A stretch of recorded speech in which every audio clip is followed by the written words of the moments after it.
S'ils ne partent pas, ils ne sont pas à hauteur d'homme. Ils ne sont pas comme les autres.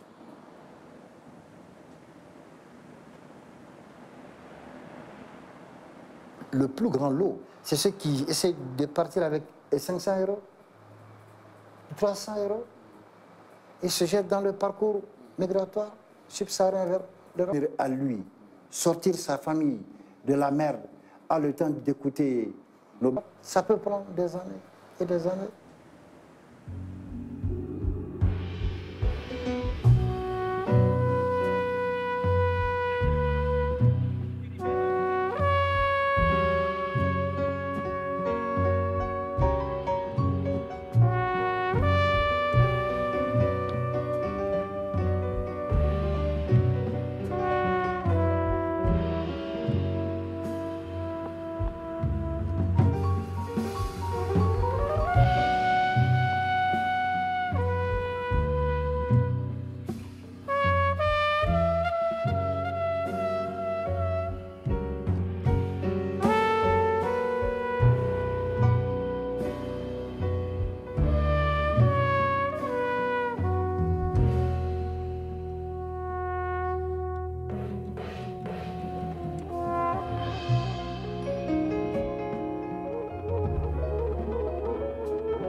Les gens disent, qu'est-ce qu'on fait?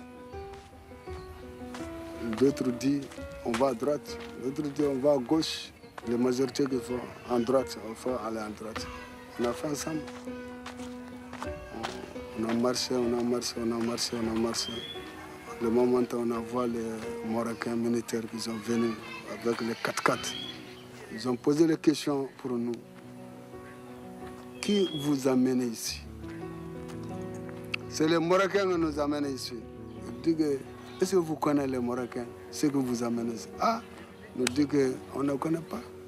Araba nous embarquer là-bas, jusqu'à ici. Tout est fait par nous.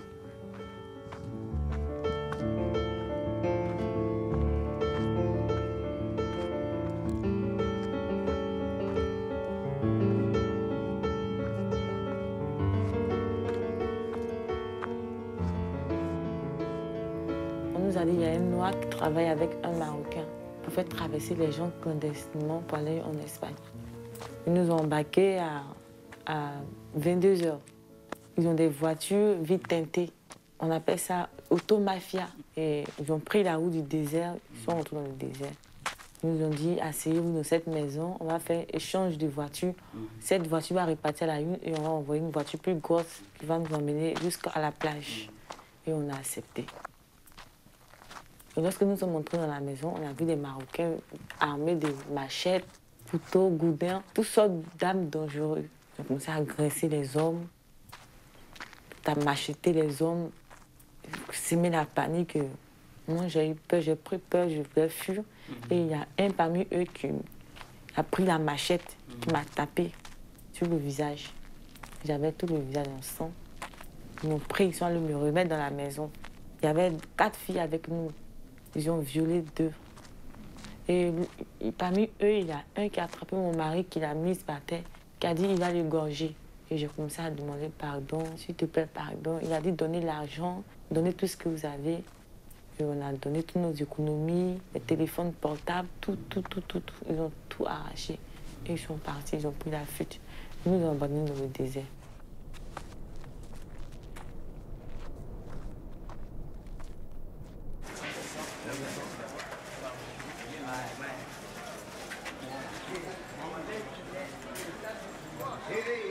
Quand vous partez en France, vous avez quel âge? J'avais 16 ans. 16 ans. Pendant mes vacances scolaires, je suis au grand marché. J'ai un tonton qui a une boutique là-bas, donc je vendais. J'ai profité de cette occasion pour avoir des économies avec l'appui de mes amis qui sont là-bas et je suis parti. Quelle a été la réaction de vos parents quand ils ont su? Ah. Bon, personne n'était au courant, ça allait vite.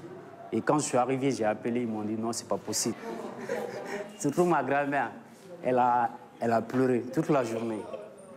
Elle a dit il faut que je revienne. Mais bon, quand tu es parti, déjà je suis arrivé même pas une semaine. Je ne peux pas faire un retour. Non seulement, sauf si je pars me donner à la police pour me refouler. Sinon, je ne pouvais pas venir, je n'avais pas d'économie, je n'avais rien sur moi. Donc, comment je peux revenir? Je lui ai posé la question. Il m'a dit non, même si tu n'as rien du tout, viens. À vous entendre parler, j'ai l'impression que vous regrettez d'être allé là. Je peux dire que j'ai gâché un peu ma vie. J'ai été trop pressé, impatient. S'ils avaient continué ou s'ils avaient parti sur un bon chemin, qui était soit campus français ou soit avec un bourse d'études, c'était la meilleure des choses. Donc c'est pour ça, je ne veux pas que d'autres jeunes aussi tombent dans le même piège, qui vont regretter après. Ce n'est pas qu'en France, on n'accueille pas. Ce n'est pas qu'en France, on est méchant. C'est leur réalité. Vivons la nôtre. Allons apprendre chez eux. Ce n'est pas parce qu'on ne peut pas apprendre chez nous, hein.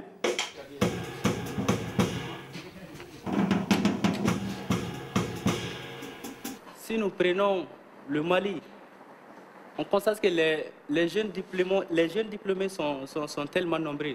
Donc, ils ont fini leurs études et ils n'ont pas de travail à faire. Donc, c'est pour cette raison ils sont obligés de quitter leur pays pour partir en extérieur. Et les travaux qui sont chez nous, ici au Mali, ce sont des travaux forcés. Et les jeunes aussi ont honte de faire ça dans leur propre pays. Et pourtant, s'ils vont en France, en Amérique, etc., c'est-à-dire ils font des travaux qui sont plus difficiles que ceux des travaux qui sont chez nous ici au Mali. N'i y'a fɔ a bɛ digi mɔgɔ la mɛ baara dɔw bɛ yen I bɛ se ka I musakanin sɔrɔ min na ka sɔrɔ I ye kalan min o fɛn tɛ nin tɛ aw ka surveillant yɛrɛ a bɛ baara yɔrɔ min kɛ est-ce que a y'a ɲɛfɔ aw ye bon surveillant bɛ sɛ lamɔ kɛ a bɛ wari sɔrɔ o la kosɛbɛ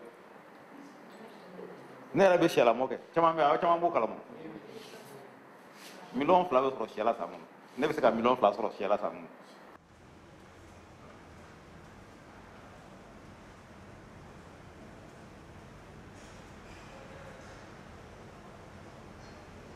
Le diplôme n'est pas une fin en soi. Je peux être docteur en droit et être après directeur de ma ferme agricole où je ferai de l'élevage, de la pisciculture et ensuite, je ne sais pas moi, de la plantation d'agrumes et même pourquoi pas produire des légumes et l'utiliser non pas comme un sous-métier, mais comme une activité pleine et entière. Il faudrait qu'à ce niveau-là, il y ait aussi une évolution des mentalités. C'est pourquoi, au niveau de notre département, au mois de juin dernier, nous avons organisé à Ségou un forum que nous avons appelé Jeunes et agriculture, opportunités d'emploi et d'insertion pour les jeunes. Le gouvernement a des grands projets, comme le projet FIER, que je suis bien. Mais quand je dis une chose, tout le monde ne veut pas être rural. Tout le monde ne veut pas tout le monde ne veut pas travailler dans le monde agricole, même s'il y a des grands débouchés. Mais c'est un ensemble de choses à faire. Le projet FIER va résorber une bonne partie si on arrive à faire. Parce qu'ici, on a tendance à sous-estimer l'aspect communication des choses. On monte des projets et nos projets ne marchent pas parce qu'il n'y a pas d'adhésion. La population n'adhère pas. Pourquoi elle n'adhère pas? On ne se pose jamais la question. Est-ce que nous sommes allés à eux? Est-ce que nous avons compris leurs problèmes? Est-ce que nous avons mis en place les moyens, les éléments nécessaires pour qu'ils s'approprient ce projet-là? On ne le fait pas. Mɔgɔ caman bɛ Mali la u bɛ kalan kɛ u bɛ diplôme 4 sɔrɔ dɔw bɛ diplôme 3 sɔrɔ I kamalen kɔrɔtɔ n'a fɔra I ye kalan kɛ baara tɛ yen fo furu tɛmɛn'i kan dɔw yɛrɛ u bɛɛ fila ye muso furu e fila ye muso furu e yɛrɛ mun bɛ yen e tɛ sɔngɔ t'i kun a dɔw bɛ dusu ta u b'a fɔ k'u bɛ taa wari ɲiniyɔrɔ la dɔw bɛ Espagne sira minɛ dɔw bɛ France sira minɛ a dɔw bɛ to cɛncɛn na a dɔw bɛ taa u bɛ sa ji la a dɔw yɛrɛ bɛ sansi sɔrɔ ka don n'u taara yen nɔ tubabu b'u harafili k'u fili ka na port la a dɔw yɛrɛ fa bɛ don u la dɔw fana bɛ marifa ta ka t'i jɔ sira la ka moto minɛw kɛ. Si vous n'êtes pas candidat à l'immigration, vous n'êtes pas parti, vous n'avez pas l'intention de partir, vous n'aurez pas de fiancé. Bon, donc c'est revenu souvent. Les parents ne donnent pas leur enfant en mariage à quelqu'un qui n'a pas de projet migratoire. Donc quand vous n'avez pas de projet migratoire, vous n'avez pas d'avenir. Donc les familles, et plus particulièrement les femmes, s'installent dans l'illusion selon laquelle le départ est indispensable, quoi.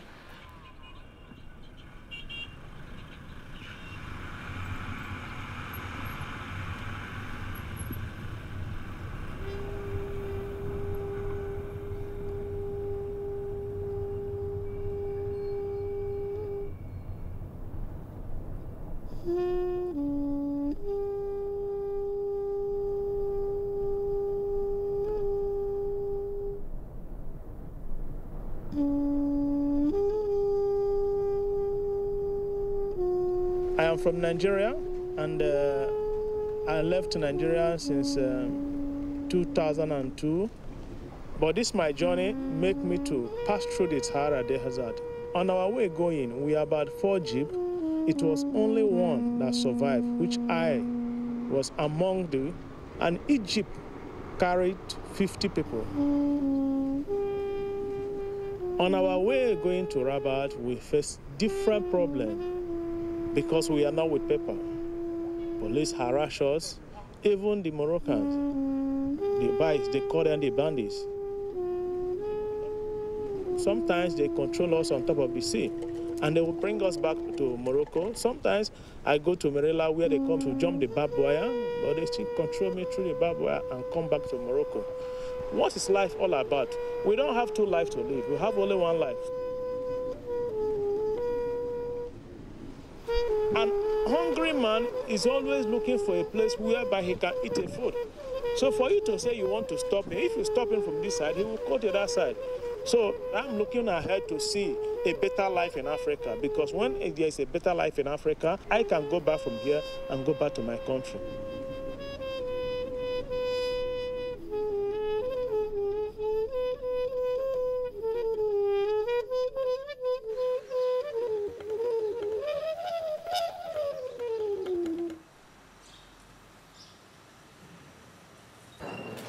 On peut dire que vous avez satisfait votre curiosité qui vous a poussé à être un aventurier.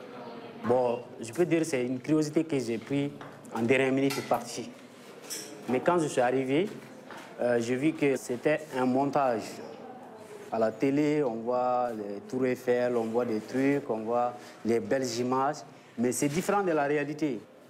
Les Européens même, ils ont des difficultés chez eux.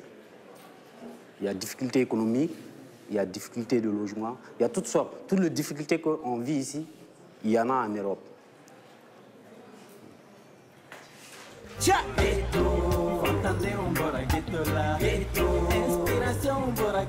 Ils sont là-bas, ils nous envoient les euros, puis nous on mange. Ils sont là-bas, ils nous envoient les smartphones. Il y a certains qui nous disent la vérité pour nous montrer que la France est due de A plus B. Ça ne va pas en France. Restez ici, cherchez votre argent ici. Il y a du boulot ici, il y a du business ici, travaillez ici, vous allez réussir. Mais nous on s'est dit quoi? Celui qui vient nous dire ça, nous on te dit que tu n'aimes pas notre bien. Mais pourquoi ça ne va pas en France, mais toi tu es là-bas? Si ça ne va pas, tu viens. On lutte ici ensemble.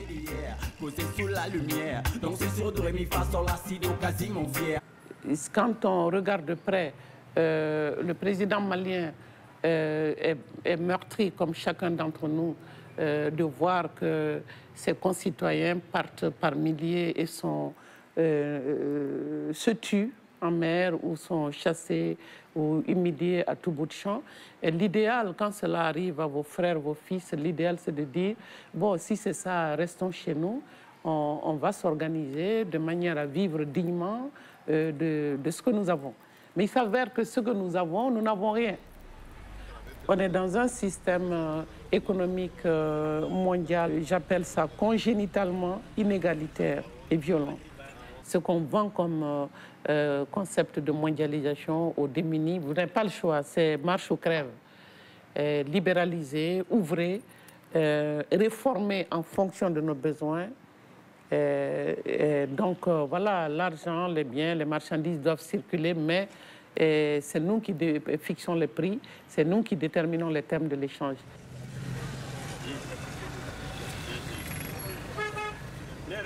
Ce système, on ne le questionne même pas. On n'a pas le droit de douter du fait que l'économie de marché n'est pas la panacée pour tout le monde et que l'immense majorité des gens sont malades, ne peuvent pas se faire soigner, ont faim, ne peuvent pas trouver à manger et n'ont même pas le droit d'aller voir ailleurs.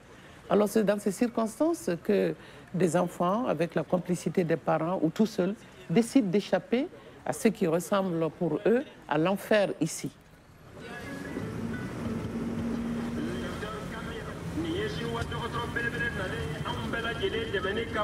Docteur Kamia, ka kalanbaw kɛ chinois ka furakɛli cogo kan, ka diplômebaw sɔrɔ jamana wɛrɛw la, ka na faso Maliba in kɔnɔ yaasa an bɛɛ lajɛlen bɛ se ka tɛmɛ cogo min na.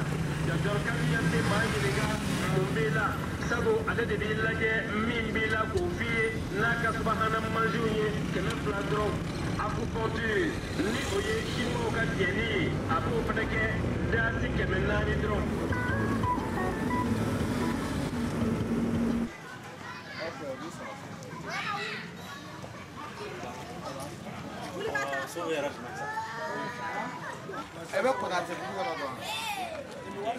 Selon vous, est-ce que la politique malienne gère bien le dossier sur les dangers et les surprises de l'immigration vers l'Europe, surtout l'immigration clandestine? Je pense qu'il y a deux approches de la question.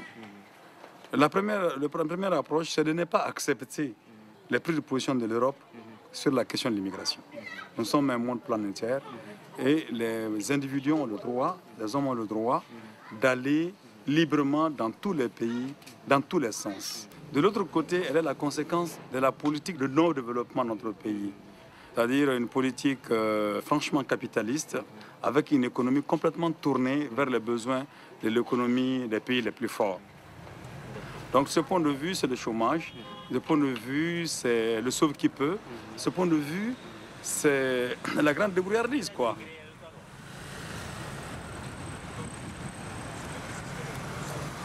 Bon, moi, depuis que j'ai quitté l'école, je suis là, je balade, il y a des amis qui m'appellent. Ah, mon ami, j'ai un portable à vendre, tant, il prend le portable, il m'avait revendre, il gagne mes 10 000, 20 000 dessus.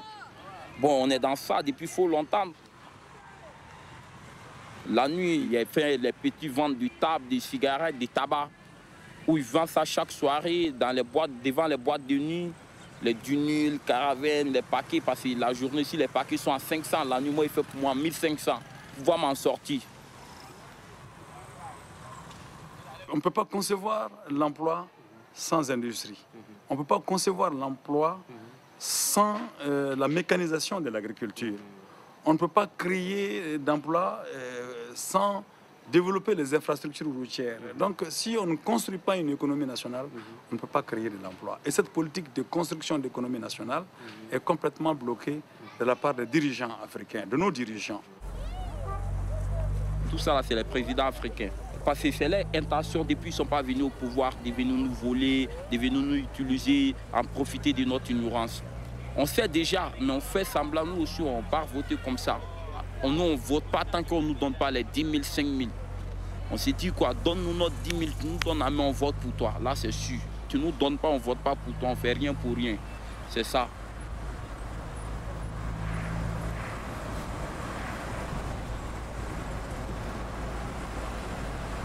On se rend compte que plus on avance, plus les gens partent. Nous ne sommes pas seulement un pays sahélien confronté à des difficultés économiques énormes. Nous sommes malheureusement devenus aussi un pays en guerre contre le terrorisme. Et quand on sait, là aussi, les bonnes questions sont occultées, dans la mesure où ce qu'on appelle le terrorisme puise dans la misère et le désespoir de ces mêmes jeunes. L'immense majorité des combattants sont recrutés localement dans des situations économiques et sociales intenables. Ceux qui ne parviennent plus à avoir de visa pour partir trouvent, disons, un débouché dans le djihadisme, avec ou sans conviction, qu'ils soient fanatiques ou pas. La plupart du temps, si comme pour l'émigration, on s'était posé d'autres questions à propos du terrorisme, et moi j'ai l'intime conviction qu'on aurait sauvé beaucoup de vies humaines et que les gens, on n'aurait même pas besoin de leur dire restez chez vous parce qu'ils feraient mieux vivre ici.